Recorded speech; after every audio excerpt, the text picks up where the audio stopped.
अस्सलाम वालेकुम to everyone. जैसा कि आज 8 सितंबर का दिन है और मैंने कुछ कवानीन की नज़र में कुछ चीज़ों का मुतालिया किया गुज़िश्ता चंद सालों में, जिसमें कुछ इंतहाई गैर मुक़द्दम इक़दामात उठाने पड़े। जिसमें सबसे पहले तो बच्चों की तरबियत का मसला दरपेश आया। दूसरे नंबर पे माँ बाप की तरबियत का मसला पेश आया और तीसरे नंबर पे बढ़ती हुई आबादी का मसाइल पेश आए। एक तरफ तो माँ बाप ये कह रहे हैं कि जी बच्चे जो उनसे हैं वो पढ़ते नहीं हैं, चले मान लेते हैं नहीं पढ़ते हैं।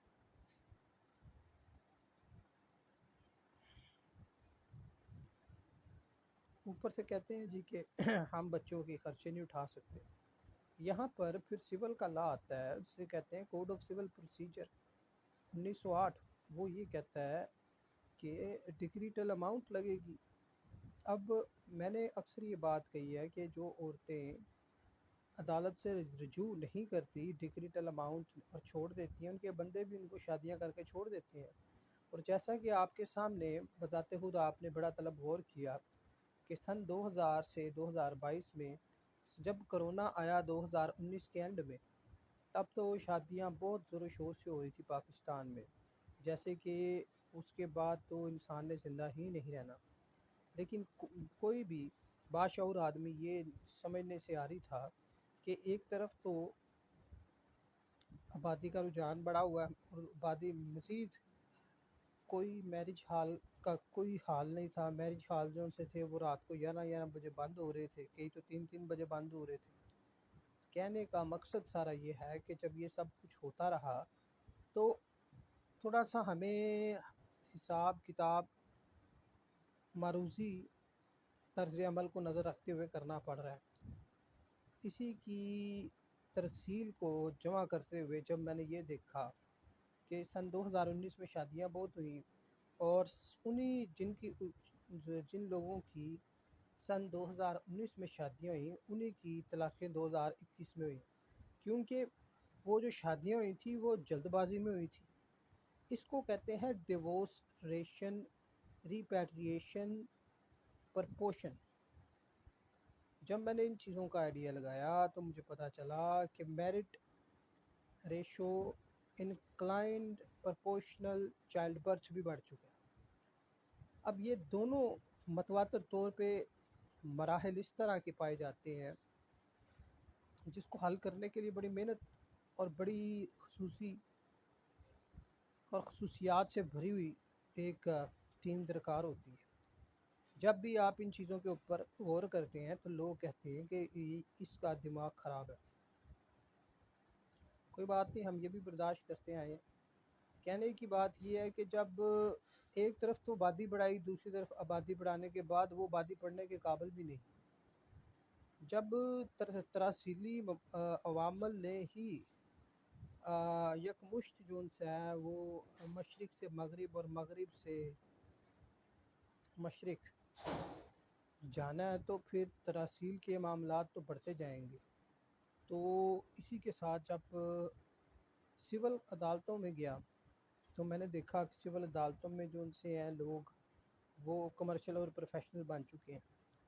बड़ी अच्छी बात है, कमर्शियल बने, प्रोफेशनल बने, पर कुछ डिलीवर करें। जब बात डिलीवरी की आती है तो मैंने देखा सिविल कोर्ट में, सुप्रीम कोर्ट में, कि प्रोनाउंसिएशन ऑफ डिलीवरी ना सुप्रीम कोर्ट में देखी मैंने, ना हाई कोर्ट में देखी मैंने। और मैं बड़ा इस पर परेशान हूँ कि जब सुप्रीम कोर्ट के ही आला अहलकारों को ये मालूम नहीं होगा कि प्रोनाउंसिएशन ऑफ डिक्री क्या है और डिक्रीटल शीट्स कहाँ पे हैं और किस तरह से इवैल्यूएशन लिस्ट बनानी है डॉक्यूमेंट्स की और कैसे कॉज ऑफ एक्शन को फ्रेम करना है और उसके बाद किसका मनसब कौन सा बनता है, ये पता ही नहीं। अब इसी के साथ जब आप थोड़ा सा लाइफ में तरक्की करते हैं तो आपको पता लगता है कि अवाम जो सी है वो एक दो मामलात में नहीं फंसी, अवाम के मसाइल बहुत ज़्यादा हैं। और उसके ऊपर फिर सियासी तकारीर टीवी के ऊपर लगाई जाती हैं अवाम की दिल आज़ारी के लिए। मतलब एक तो अवाम पहले ही पिसी हुई है प्रॉब्लम्स में, और उसके ऊपर जो इंसान उनकी दिल आज़ारी की जाती है सियासतदानों का हाई स्टाइल लिविंग मैनर देख के। चले कोई बात नहीं, हम पाकिस्तानी, हमारे दिल बहुत बड़े हैं, हम ये भी बर्दाश्त कर लेते हैं। पर जैसे ही आप देखते हैं जब आप किसी भी आपको फ्रूट वाले से लेके पुलिस स्टेशन तक, पुलिस स्टेशन से लेके अदालत तक, अदालत से लेके घर तक, आप जो पैसा कमाते हैं आप खाली जेब घर आते हैं। क्यों? क्योंकि इसे कहते हैं political economic derogatory deferred positions. मतलब आपने तो सोचा था कि आप जाके पैसे कमाएंगे, लेकिन जब आप पैसे कमाने गए तो आपको पता लगा कि महंगाई बहुत है, वो जो आपने कमाए थे वो पैसे भी खर्च हो गए। तो इसके साथ फिर एक मसला ये आता है कि जब आप तलाक याफ्ता लोगों को देखते हैं तो आपकी नींदें रात की उड़ जाती है। एक मसला है कि आज तक पाकिस्तानियों को ये नहीं समझ आई कि marriage is a social contract. मैंने इसके ऊपर बड़ी बातें की और मैं भी करता हूँ कि marriage is a social contract, it is neither Islamic nor un Islamic. Today आज हम इस पे भी डिस्कशन करेंगे कि what does it mean that whether the marriage is a Islamic injunction और इंग्लिश इंजंक्शन। इसका जवाब मैं इसी वीडियो में दूंगा। Let's suppose a marriage is being communicated between two parties.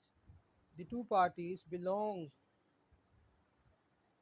to several uncertain and certain parties, specified or non-specified parties, and thereafter the consumption rate of the said married couple would become their own first party. When their children become their own first party, the said married individual will forget the prior old individuals belongs to the said party. इस तरह के तरासीली मामला पाकिस्तान में चले हैं, और problem ये है कि यहाँ पे शादी का कंसेप्ट ही बहुत अजीब है। मतलब बांग्लादेश ने तरक्की की है, मैं मानता हूँ, मेरी नज़र है, मैं इंटरनेशनल लॉ का भी बहुत बड़ा स्टूडेंट हूँ, तो मैंने देखा है कि बांग्लादेश ने तरक्की इसलिए की है कि उन्होंने टैक्स फ्री कंट्री किया हुआ है। किन के लिए? कमर्शियल जोन के लिए, प्राइवेट जोन के लिए नहीं। हमने उल्टा किया हुआ है। हमने क्या किया है, हमने प्राइवेट जोन के ऊपर टैक्स ज़्यादा लगाया है और कमर्शियल के ऊपर टैक्स कम लगाया है, जो कि लॉ के ख़िलाफ़ है। और जिसने भी ये हरकत की है यकीनन उसके अपने सासे इसमें मबलूस है।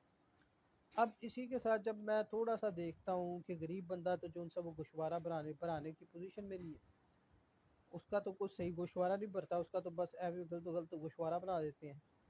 अच्छा, अब एक टर्म आती है लॉ में, सबमिशन ऑफ चलान। मैं बड़ा हैरान हूँ कि ये सबमिशन ऑफ चलान क्या है। क्या मतलब आप किसी भी अदालत में सबमिशन ऑफ चलान दे रहे हैं तो क्या वो आपके ख़िलाफ़ सबूत नहीं है? इशू ये है कि वो सबूत है आपके ख़िलाफ़ जो आप अदालत के अंदर सबमिशन ऑफ चलान कर रहे हैं कि ये बंदे गिल्टी हो गया है, इसने ये जुर्म किया है। और अगर आप उसकी पेनल्टी की क्लॉजेस पूरे करते हैं तो फिर आप जो उनसे बाइज़्ज़त बरी हैं। एक तरफ ये मामला आता है कि 1/9 आबादी औरतों की लेकर पाकिस्तानी जो उनसे है वो तरक्की करने के चक्रों में पड़े हुए हैं।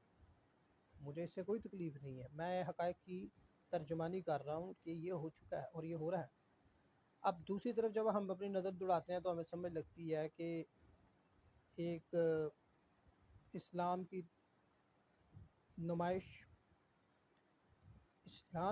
नुमाइश और इस्लाम पर अमल करना, इसमें बहुत बड़ा फ़र्क है।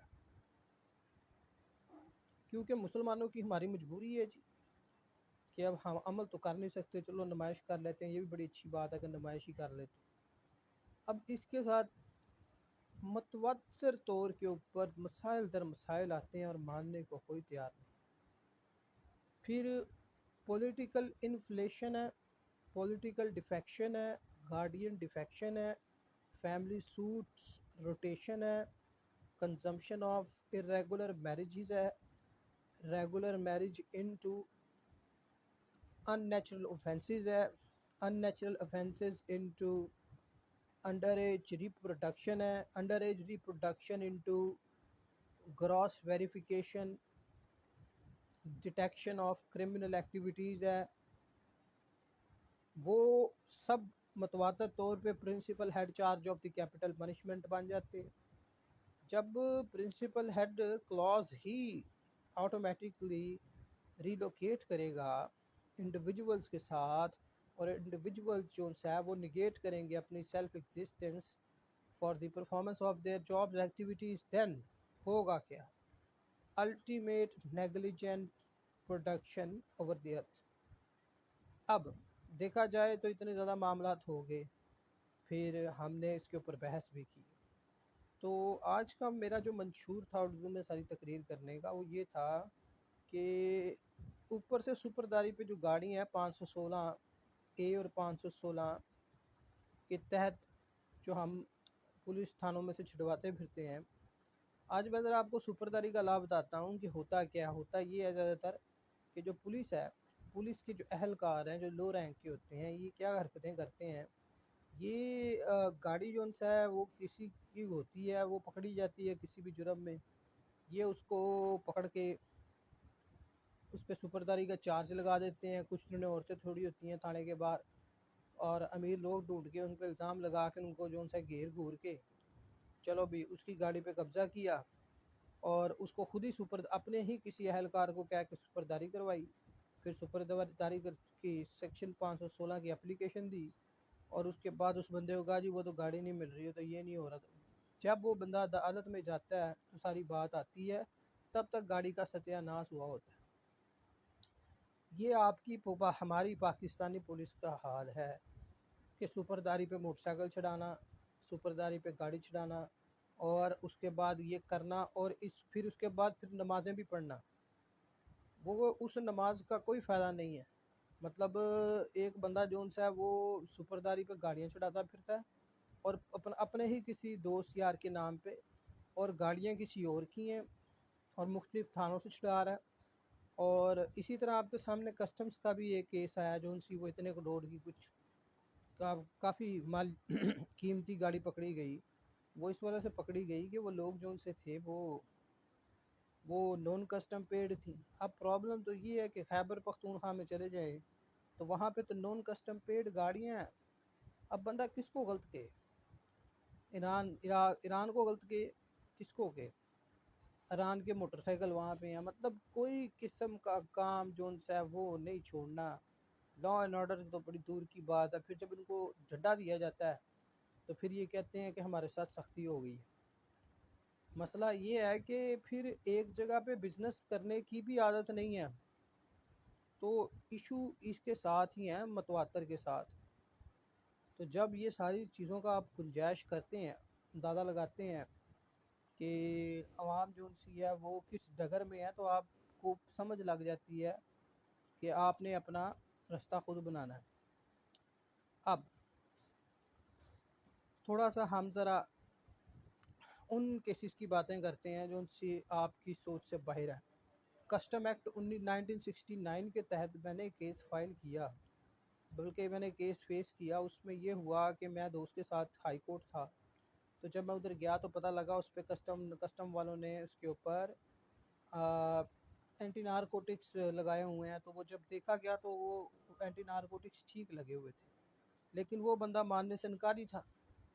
अब अदालत उसको सज़ा दे रही है और वो मानने से इनकारी है। अदालत ने लिख भी दी है। इसी तरह शोर्टी बॉन्ड के केसेस भी होते हैं कि शोर्टी बॉन्ड भी रिक्वायर्ड होते हैं।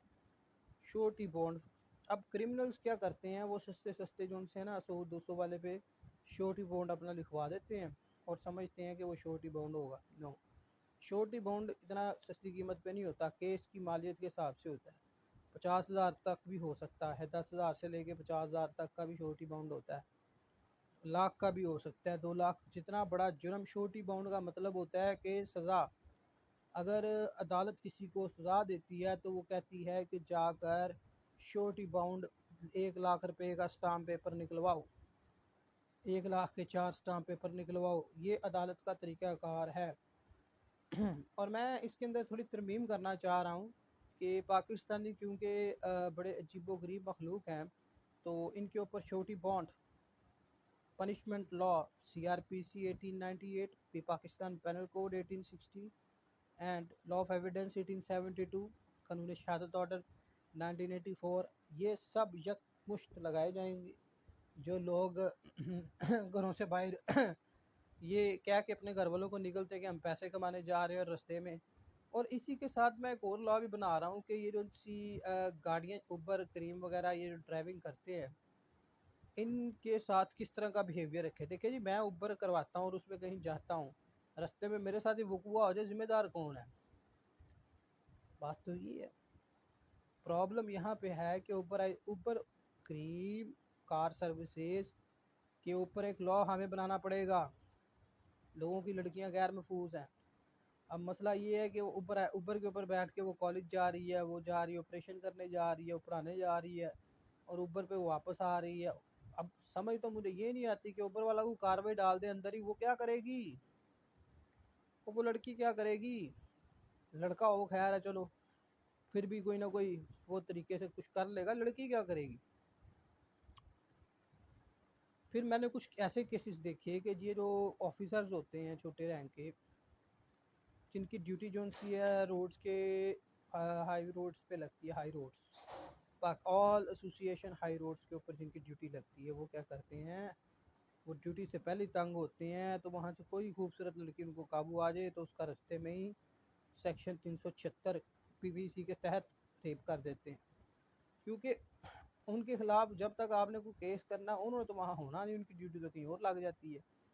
ये वाली थॉट जो उनसी है ना, पब्लिक ऑफिस बैरियर से क्राइम कराती है, जो थॉट मैंने पकड़ ली है कि जब एक नौजवान अहलकार किसी दूसरे शहर में जाता है और उस वो चमकती हुई गलियां देखता है, तो वो उसका दिमाग ख़राब हो जाता है और वो फिर गरीबों को अमीरों को तंग करता है। तो ये हमारे कुछ 8 सितंबर 2022 के मुशाहदात थे जिस पर मैंने बड़ा गौर किया। और जब मैंने गौर किया कि उर्दू के अंदर थोड़ा समझाया जाए कि अवाम में तफरीक का तफरका और मजमूए में तफरका पाया जाता है।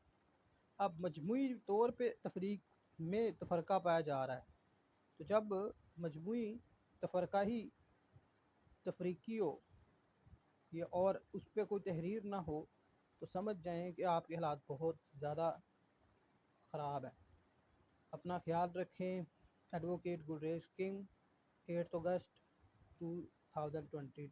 2022।